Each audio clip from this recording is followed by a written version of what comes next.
So good morning guys. So yan pala guys, magluluto tayo ng ginataang gulay. So, ang una kong ginawa is naghiwa ako nitong mga rekado ng ating gulay tulad ng sibuyas. Ayan, binabalatan ko po siya dyan guys. Then ayan, hiwain na natin. So yung idea ng paghiwa ko ay ganyan po. Depende po sa inyo kung anong gusto ng paghiwa para sa pagluto ng gulay.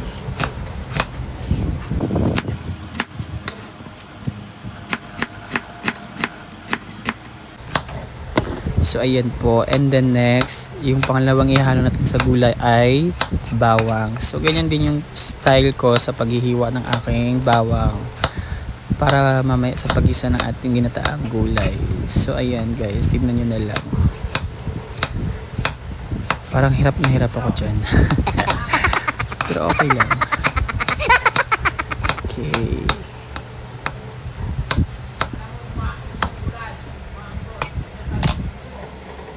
So ayan guys, kumuha na ako ng planggana at itong gulay para mahugasan natin.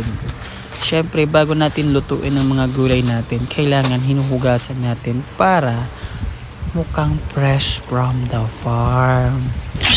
So ayan guys, tingnan mo.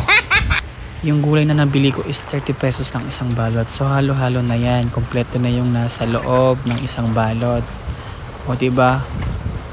Mukha siyang fresh. Pero galing palengke lang yan guys, di galing from the farm.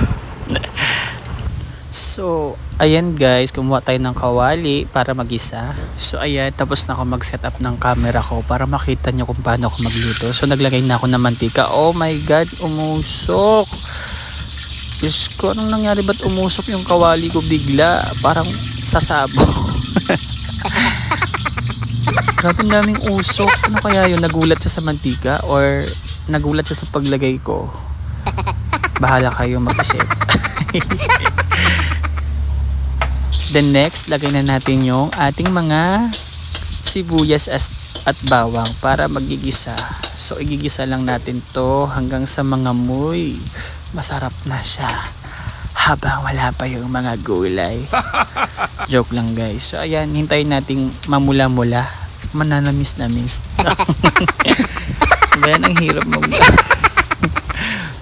Nahirapan pa ako sa camera ko, pero okay lang. Sige, so ayan, naggisa-gisa ko nga, mukhang mabango na siya dyan. Nilagay ko na yung mga gulay natin na hinugasan ko kanina. So ayan, medyo pasensya na pala dyan kasi medyo madilim. Kasi nga yung ilaw ko sa taas na para magliwanag sana siya, hindi nagliwanag guys. Ayaw makipag cooperate sa aking video, nakakainis yung ilaw. Pero okay lang, nakikita nyo naman, diba? Pasensya na pala dahil simple lang ating kusina at may sunog pa yan dyan, no? Yung plywood natin nasusunog na.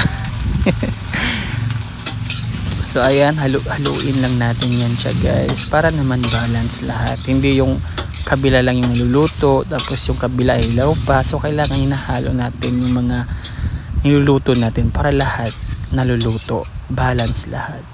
O diba, may balance na. So ayan,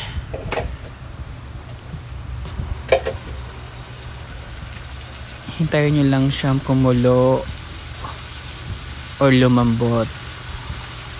Yan guys. So ayan guys, binalikan ko na siya, then yun medyo malapit na siyang maluto. So kailangan lagyan ko na siya ng mga seasoning like Ajinomoto Bichir. Oh my god. Yan, konti-konti lang, baka mamaya maubos yung buhok natin. Then parang may kulang, so naisip ko lagyan ko rin siya ng konting asin lang. So ayan guys, sana all pinakita pa talaga. Ewan ko na talaga kung mahirapan pa kayo niyan. So ayan, then next may kulang pa rin guys, di pa rin kompleto. So naghanap pa ako ng isa pang ilalagay para mas masarap talaga siya. So ayan, ipakita mo na, Knorr Cubes chicken. What? Nilagyan ko siya kasi para kahit wala siyang manok na halo, mangangamoy manok siya guys. So diba, masarap pa din kahit walang manok dahil sa Knorr Cubes seasoning. Naging ads na yata to, naging advertising. So kailangan pagkatapos mo malagay lahat yung mga seasoning, ihalo mo na siya para lahat nalalagyan, pantay-pantay lahat ng lasa. So halo lang ng halo, imekos-mekos mo na yan, B. So ayan, pagkatapos kong mamekos-mekos, dumikit ng kalabasa, ayaw bumigay. Tatakpan ko siya ulit, then babalikan ko siya mamaya. So ayan guys, yan, binalikan ko na siya after 10 minutes or 15 minutes. Kinuha ko na yung special recipe na gata. Sa isang plastic pala is 45. So dahil sila na magpipiga, bibili ka na lang ng gata, sila na magpipiga para sa'yo. So kaya 45 pesos. So dalawa ang binili ko para mas special yung gata kong gulay. Kasi minsan lang ako maggagata sa bahay. Oh, di ba? Healthy lifestyle kunwari. Aray ko si Masya. So, ayan. O, diba? Diyos ko, parang hindi na yan. Na-over yata. Naging uwi ako sa gata. Pero hayaan mo na kasi masarap naman yung gata. Masarap yung sabaw na gata sa kanin. So, mikos-mekos na natin yan para lahat nalalagyan ng gata. Ng gata ko. So, kailangan guys, pag nagluto ka ng gata, kailangan lahat ng gulay nalalagyan ng gata para mas masarap, mas mabango siya. So, takpan natin ulit and then babalikan natin siya. So, ayan guys, binalikan ko na siya and then ayan. Feeling ko luto na to. Kasi mabango na siya dito sa part na yan, sa pag mekos-mekos ko sa mga gulay. Ang bango niya guys. Nakakagutom, promise.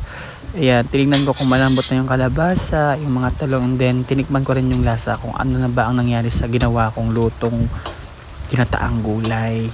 So kailangan pag niluluto tayo, tinitikman natin, wag naman yung lagay ng kung ano-ano, baka mamaya malason tayo dyan. So ayan, hinalo-halo ko na lahat para lahat talaga ay pare-parehas ang luto. Hindi na-overcook yung gitna, hilaw pa yung gilid. So kailangan lahat nahalo natin ng maayos. So ayan guys, final look ng aking ginataang gulay. O diba? Sa wakas natapos din ako.